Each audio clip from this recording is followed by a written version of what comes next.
सही वक्त पर मौके को भुनाना, या क्रिकेट की भाषा में कहें तो मौके पर चौका लगाना कोई पाकिस्तान क्रिकेट टीम के कप्तान बाबर आजम से सीखे।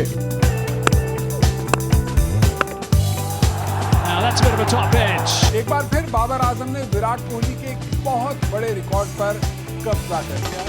बाबर आजम आईसीसी टी20 रैंकिंग में सबसे लंबे समय तक नंबर 1 पोजीशन पर रहने वाले बल्लेबाज बन गए हैं।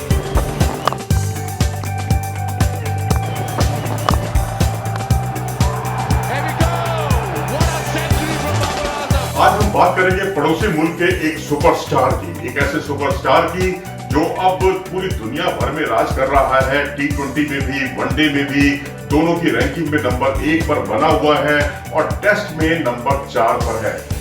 बाबर आजम की मैं बात कर रहा हूं।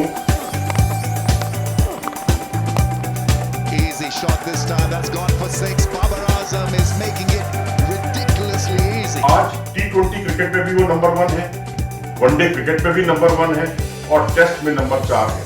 और टी20 में नंबर 1 और नंबर 2 दोनों पाकिस्तानी हैं। That ball put away for 4. Babar Azam ने जो एक कीर्तिमान, जो एक वर्ल्ड रिकॉर्ड बनाया है, जो विराट कोहली के नाम था, आज वो फख्र के साथ जो है हर पाकिस्तानी ये कह सकता है कि वो उनके खिलाड़ी के नाम है।